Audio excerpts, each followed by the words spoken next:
Assalamualaikum to all of you. A great welcome to Study Sphere. So do like our video, share it and do subscribe the channel. Click on the bell icon also. आज हम जिस topic पे बात करने लगे हैं it is spirit of renaissance in Tamburlaine the Great that is written by Christopher Marlowe. और ये एक बहुत ही अच्छा ट्रेजिक प्ले है जो ऑडियंस पे बहुत ज़्यादा इन्फ्लुएंस भी रखता है।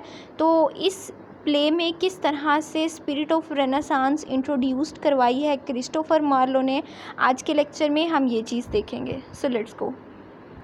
So first we will see that what is Renaissance and what it is basically. So it was like Renaissance was a period in European history roughly spanning the 14th to the 17th of century, characterized by renewed interest in the arts, literature, culture and humanism. So renaissance जो है वो एक time period है जो कि European history में आया था।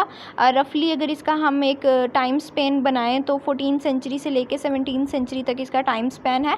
और इसकी जो इस एज की, इस टाइम पीरियड की जो कैरेक्टरिस्टिक्स हैं वो हैं हमें आर्ट्स में नज़र आती हैं, लिटरेचर में, कल्चर में और ह्यूमनिज़म में। यानी ये सब चीज़ें रीन्यूड हुई थी।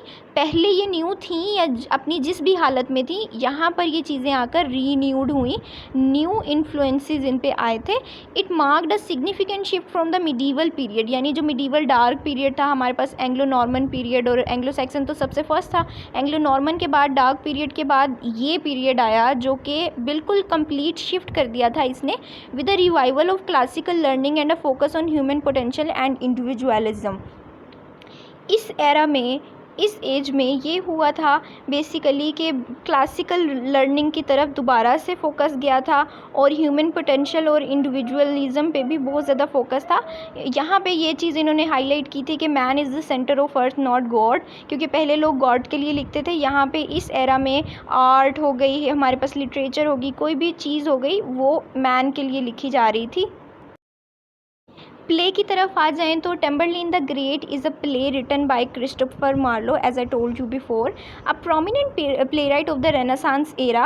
While the play is set in the 14th century, it reflects the spirit of Renaissance in several ways. यानी ये जो प्ले है ये रिटन हुआ था, सेट हुआ था 14th सेंचुरी में, और ये रिफ्लेक्ट करता है बहुत ज़्यादा रेनेसांस के कह लें आप हमारे पास इम्पैक्ट को।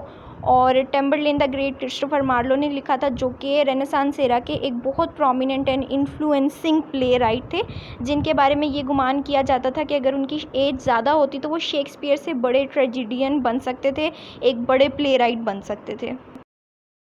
सो first, Tamburlaine embodies the renaissance ideals of ambition and desire for greatness. यानी सबसे पहली जो चीज़ टम्बरलेन के अंदर है रेनेसांस की, it is basically the ambition and desires for greatness. यानी लोगों ने ग्रेटनेस के ऊपर वर्क किया, उनकी जो डिज़ायर्स थी वो किस तरह से इंक्रीज हुई थी for more and more things. And he is a self made man who rises from shepherd to conqueror. और टम्बरलेन जो है वो एक सेल्फ मेड मैन है जो कि पहले शेफर्ड था, देन उसकी जर्नी स्टार्ट हुई and then he became conqueror, driven by his thirst for power and domination। और उसके अंदर एक थर्स्ट थी, इतनी ज़्यादा उसके अंदर चाह थी, डिज़ायर्स थी पावर को लेके, डोमिनेशन को लेके, उसने बहुत ज़्यादा कंट्रीज़ को, किंगडम्स को फतह भी किया था।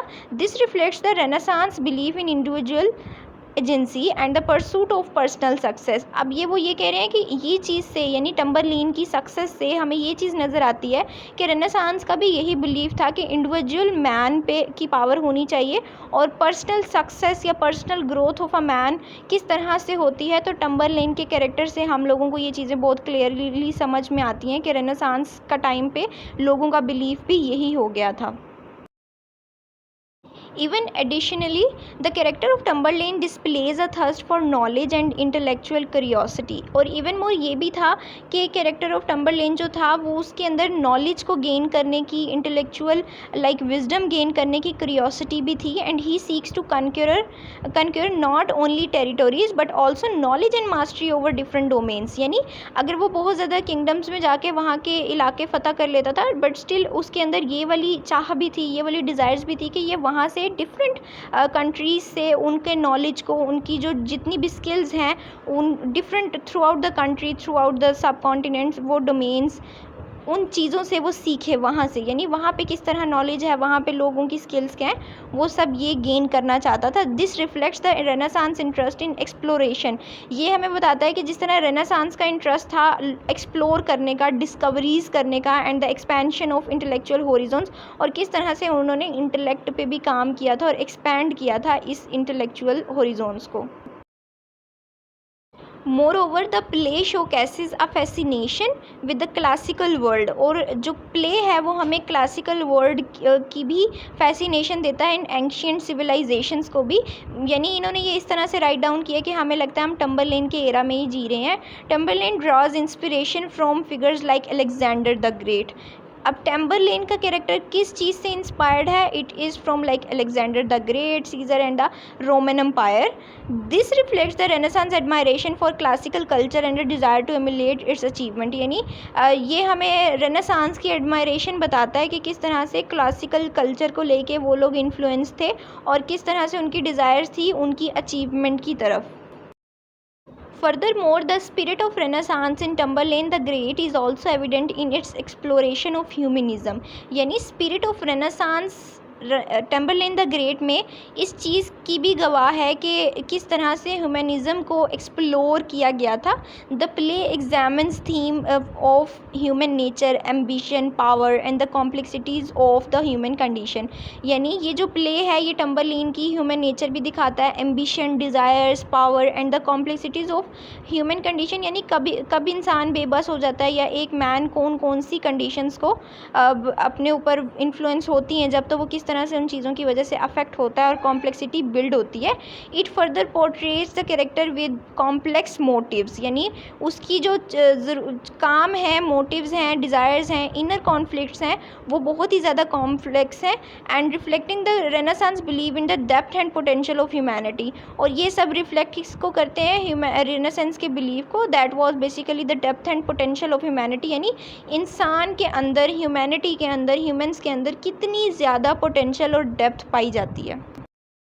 And overall, Tamburlaine the Great captures the spirit of Renaissance through its exploration of individual ambition and intellectual curiosity, admiration for classical culture and its examination of human nature and potential। अब ये जो सारे points हमने पीछे discuss किए हैं हर slide में, ये वही सारे पॉइंट्स हमारे पास ओवरऑल में आ गए हैं। And it further reflects the dynamic and transformative nature of renaissance period, और किस तरह से रेनेसांस पीरियड में ट्रांसफॉर्मेशंस हुई थी ओल्ड चीज़ों की, ओल्ड सिनेरियोज़ की, जो लोग समझते थे कि man God were the centre of earth, but यहाँ पे मैन के ऊपर फोकस हुआ था। इवन कि जो प्रीस्ट थे वो लोग भी बहुत ज़्यादा सेल्फ इन्फ्लुएंस्ड हो गए थे, बड़े बड़े चर्चों में, अच्छे बेंगलोज में रहना शुरू हो गए थे। और पहले लोग जो थे वो लिटरेचर भी for the sake of God हुआ करता था, बट यहाँ पे मैन ने मैन के लिए लिखना शुरू किया और उन्होंने उन्हीं की ह्यूमन कंडीशंस भी दिखाई थी। So that was a short lecture based on spirit of Renaissance in Tamburlaine the Great. So if you like this video, then give a huge thumbs up, do subscribe the channel, comment if you have any question, any query or any request. We will surely make another video for you guys. So thank you so much for watching this video.